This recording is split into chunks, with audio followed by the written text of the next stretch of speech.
నమస్తే, welcome to Aadan. నమస్తే రాజేష్ గారు. రాజేష్ గారు, ఇప్పుడు ఆంధ్రప్రదేశ్లో ప్రత్యేక హోదా, విభజన చట్ట హామీలు అమలుపరుచుకోవడం కోసం, సాధించుకోవడం కోసం అంకురార్పణ జరుగుతున్నట్టుగా తెలుస్తోంది. ఉండవల్లి అరుణ్ కుమార్ వంటి వాళ్ళు కానివ్వండి, లేదంటే కమ్యూనిస్ట్ నేతలు వంటి వాళ్ళు కానివ్వండి, వచ్చేది ఏ ప్రభుత్వమైనా ఇవన్నీ సాధించాల్సిందే అని చెప్పేసి ఇప్పటి నుంచే డిమాండ్లు అయితే మొదలుపెట్టారు. సో చాలామంది చెప్తుంది ఏంటంటే, మరి 5 సంవత్సరాలు కళ్ళు మూసుకున్నారా, ఇంకోటి మూసుకున్నారా, ఏం మూసుకున్నారు, మీరు ఇలా సడన్గా ప్రభుత్వం మారుతుందని చెప్పేసి హింట్ అందగానే సడన్గా ఎందుకు మేలుకున్నారని చెప్పేసి పెద్ద ఎత్తున విమర్శలు అయితే వస్తున్నాయి. ఆ విమర్శలు సహేతుకమేనా? రేపటి రోజున ఏం జరిగే అవకాశం ఉంది? మళ్ళీ పౌర సంఘాలు, ప్రజా సంఘాలు యాక్టివ్ అయ్యేటటువంటి ఛాన్స్ ఉందా? మనకి మరి మీ జనరేషన్లో మీరు చదివారో లేదో నాకు తెలియదు, కానీ మేము కాలేజీలో ఉన్న రోజుల్లో యనమూరి వీరేంద్రనాథ్ది తులసి దళం, కాశ్మోరా అని చెప్పని సీరియల్స్ నవల రూపంలో వచ్చాయి. అవునవును. అవి చదువుతుంటే కొంచెం మానసికంగా బలహీనలుంటే ఆ క్యూరియాసిటీ ఏమో చదవనీకుండా ఉంచదు. లోపల దిగులు, భయం, ఆందోళన ఏమో రోమాలు నిక్కబొడుచుకునేట్టు చేస్తుంటుంది. ఆయన వర్ణనలు కూడా ఎట్టుండే అంటే, అమావాస్య, అర్ధరాత్రి, శ్మశానంలో చితి మంటలు, చెట్టు మీద గుడ్లగోబ తీక్షణంగా చూస్తూ ఉంది, దూరంగా నక్కల ఓడలు వినిపిస్తూ ఉన్నాయి అని చెప్పని ఆ వర్ణనలు ఏంటంటేనే అది విజువలైజ్ చేసుకుంటే రకరకాలుగా వెళ్ళిపోయేది. విజువలైజ్ చేసుకోవడానికి పెద్ద కష్టం అక్కర్లా. చేతబళ్ళు వీటి గురించి ప్రస్తావిస్తూ ఉండేవాడు. చంద్రబాబు నాయుడు గారి ప్రభుత్వం మరొకసారి రాష్ట్రంలో అధికార బాధ్యతలు చేపట్టబోతుంది అనగానే ఈ నక్కల ఓడలు, దాక్కున్న గుడ్లగోపలు, ఇవన్నీ మళ్ళీ విశృంఖల స్వైర విహారానికి,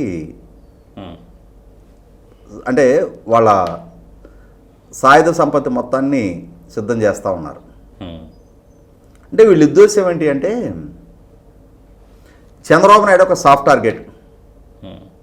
ప్రజాస్వామ్యం, పౌర హక్కులు, రాష్ట్ర హక్కులు, ప్రజల క్షేమం, ఇవన్నీ చంద్రబాబు నాయుడు హయాంలోనే ప్రస్తావనకు వస్తాయి.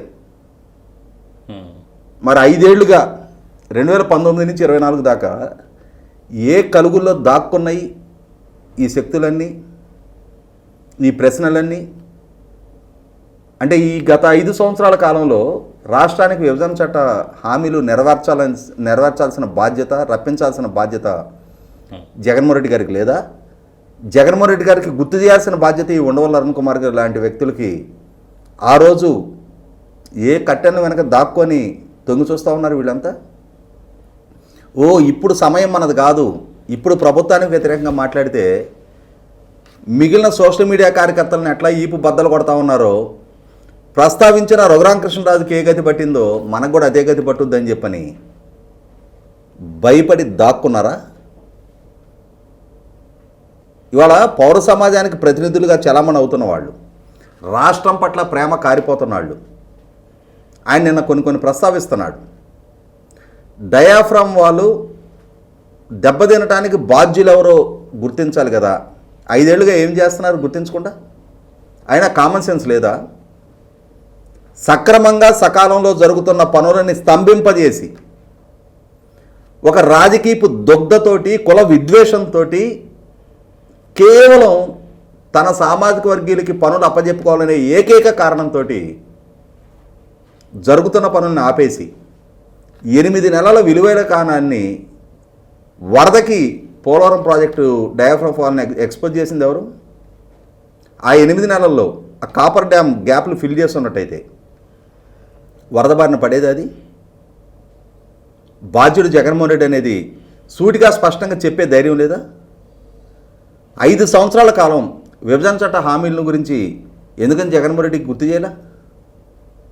రాష్ట్రానికి సంబంధించిన అపరిష్కృతంగా ఉన్న అంశాల గురించి ప్రస్తావించకుండా కేసీఆర్ గారికి భవనాలు ఎట్లా అప్పచెప్తావా అని చెప్పని ఎందుకని జగన్మోహన్ రెడ్డి గారిని నిలదీలా? జగన్మోహన్ రెడ్డి గారి హయాంలో జరిగిన నష్టం, అసలు ఆంధ్రప్రదేశ్ రాష్ట్రం రేపు భరించగలిగే స్థాయిలో ఉందా? కృష్ణానదీ జలాలు సమాన ప్రాతిపదిక పంపిణీ చేయాలి అని చెప్పని తెలంగాణ ప్రభుత్వం డిమాండ్ చేస్తే జగన్మోహన్ రెడ్డి గారి సమక్షంలో కేసీఆర్ గారు ఎపెక్స్ కౌన్సిల్ మీటింగ్లో ఆ అంశాన్ని లేవనెత్తితే జగన్మోహన్ రెడ్డి గారి కనీస అసంతృప్తి కూడా వ్యక్తం చేయకుండా, దానికి అభ్యంతరం వ్యక్తం చేయకుండా, ఎపెక్స్ కౌన్సిల్ మినిట్స్లో దాన్ని నమోదు చేయకుండా కేంద్ర ప్రభుత్వం తెలంగాణ ప్రభుత్వ డిమాండ్ని పరిగణలోకి తీసుకొని ఈ పునఃపంపిణీ అంశాన్ని మీరే పరిశీలించండి అని బ్రిజేష్ కుమార్ ట్రిబ్యునల్కి అప్పచెప్తూ ఆదేశాలు ఇస్తూ దాన్ని నోటిఫై చేస్తే రేపటి రోజు నిజంగానే బ్రిజేష్ కుమార్ ట్రిబ్యునల్ సమాన ప్రాతిపదికన తెలంగాణకు కూడా కేటాయింపులు చేస్తే 106.5 టీఎంసీలు ఆంధ్రప్రదేశ్ రాష్ట్రం నష్టపోద్ది. ఎవరు ప్రధానంగా నష్టపోయేది? రాయలసీమ, తర్వాత నాగార్జున సాగర్ కుడికాలువ రైతాంగం. మరి ఈ ఉండవల్లి అరుణ్ కుమార్కి జగన్మోహన్ రెడ్డి గారి నిర్వాహకం గుర్తుకు రాలేదా? ఇప్పుడు ప్రభుత్వం మారుతుంది అనగానే మళ్ళీ ఈ ఓడలు మొదలుపెట్టారు. ఎక్కడెక్కడ కలుగుల్లో ఉన్న వాళ్ళందరూ ఇప్పుడు బయటకు వస్తారు. ఆర్ కృష్ణే బయటకు వస్తాడు, బలహీన వర్గాలకు సంబంధించిన సమస్యలు అని చెప్పని. జస్టిస్ ఈశ్వరయ్య బయటకు వస్తాడు, సామాజిక న్యాయం పాటించాలి అని చెప్పని. ఆంజనేయ రెడ్డులు, నాగార్జున రెడ్డులు వీళ్ళందరూ మళ్ళీ బూట్లకు పాలిష్ చేసి పాపడి నీట్గా పక్కకు తీసి మేధావర్గ ముసుగులో మళ్ళీ రోడ్డు ఎక్కుతారు. గత 5 సంవత్సరాలుగా పౌర హక్కులు ఎటుపోయినాయో తెలియదు, సామాజిక న్యాయం ఎటుపోయిందో తెలియదు, రాష్ట్ర రాజధాని ఏమైపోయిందో తెలియదు, కేంద్ర ప్రభుత్వం నుంచి సాధించాల్సిన హక్కులు ఏమైపోయినాయో తెలియదు. జూన్ 2వ తారీఖుకి విభజన చట్ట కాలపరిమితి ముగుస్తున్న సంగతి తెలీదా? 22 మంది పార్లమెంటు సభ్యులు ఉండి 10 సంవత్సరాల కాలపరిమితి కాదు, మాకు ఇంకా చాలా అంశాలు అపరిష్కృతంగానే ఉండిపోయినాయి, మాకు దీన్ని ఎక్స్టెండ్ చేయమని కానీ విభజన చట్టానికి సవరణ చేసి దీన్ని కాలపరిమితి పెంచే విషయం కానీ కేంద్ర ప్రభుత్వం దగ్గర ప్రస్తావించారా? పార్లమెంట్లో ఒక 5 నిమిషాలు దీని గురించి ప్రసంగించారా? మరి పాలకుడుగా నిన్ను ఎన్నుకొని నీకు 22 మంది ఎంపీలను కట్టబెడితే నువ్వు చేసి నిర్వాహకం ఏంటి అని చెప్పని జగన్మోహన్ రెడ్డిని ఎందుకని సూటిగా స్పష్టంగా ప్రశ్నించలా?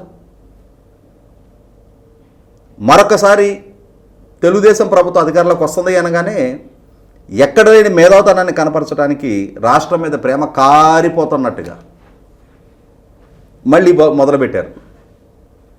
సిపిఎం పార్టీ రాష్ట్ర కార్యదర్శి శ్రీనివాసరావు గారు కూడా రాబోయే ప్రభుత్వం ప్రత్యేక హోదా సాధించాలంట. అంటే గడిచిపోయిన ప్రభుత్వానికి ఏమైపోయింది ప్రస్తావన?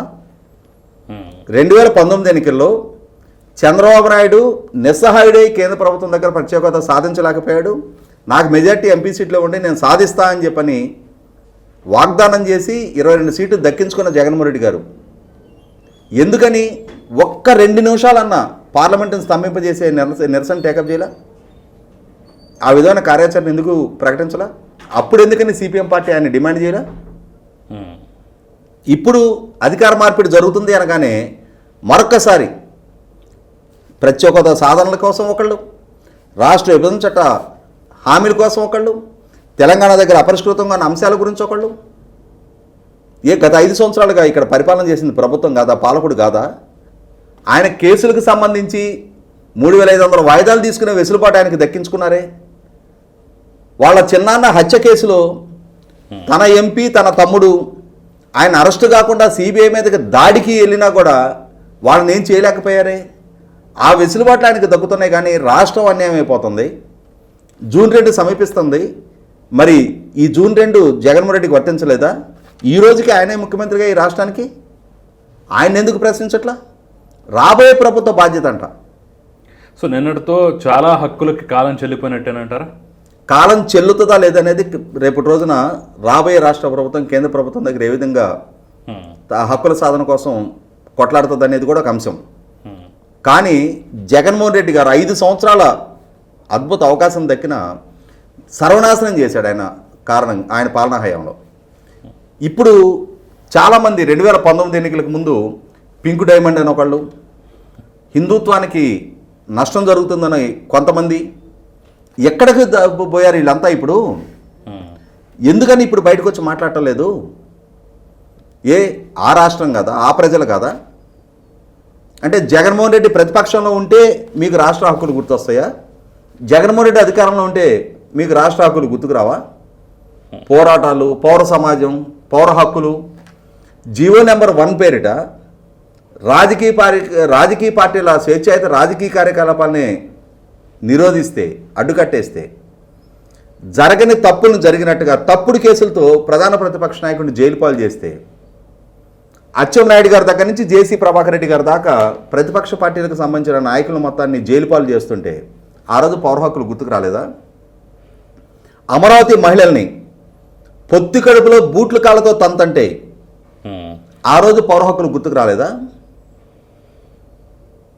వాళ్ళ భూములు తీసుకొని వాళ్ళ ఉపాధి అవకాశాలు ప్రభుత్వానికి స్వాధీనం అయిపోయి ఇవాళ ప్రభుత్వం ఇచ్చే కౌలు మీద వాళ్ళు ఆధారపడి ఉన్న పరిస్థితిలో 2023 మే 1వ తారీఖు ఇవ్వాల్సిన వార్షిక కౌలు 2024 మే 1వ తారీఖు జూన్లోకి వచ్చినా కూడా ఇంకొక సంవత్సరం కౌలు కూడా చెల్లించాల్సి ఉన్నా కూడా ఇప్పటి వరకు చెల్లించకుండా వాళ్ళని ఆకలి బాధలకు గురి చేస్తుంటే అది పౌర హక్కులు అనిపించలేదా? మద్య నిషేధం చేస్తానని మహిళల్ని వంచి చేయకపోతే ప్రశ్నించలేదే?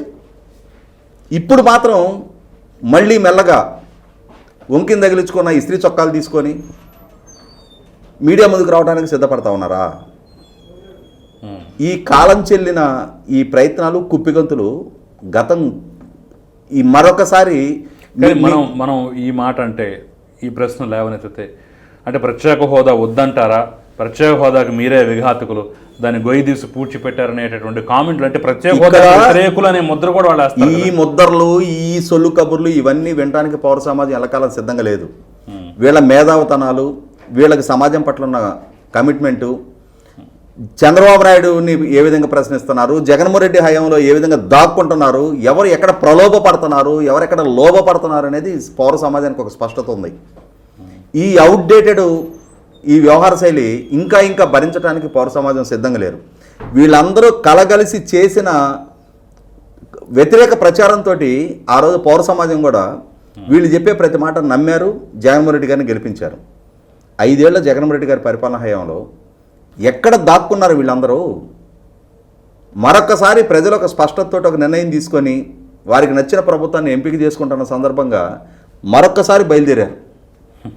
వీళ్ళని ఎల్లకాలం భరించడానికి, వీళ్ళ మాటలు వినటానికి ఆంధ్రప్రదేశ్ పౌర సమాజం ఎల్లకాలం గొర్రెలు కాదు.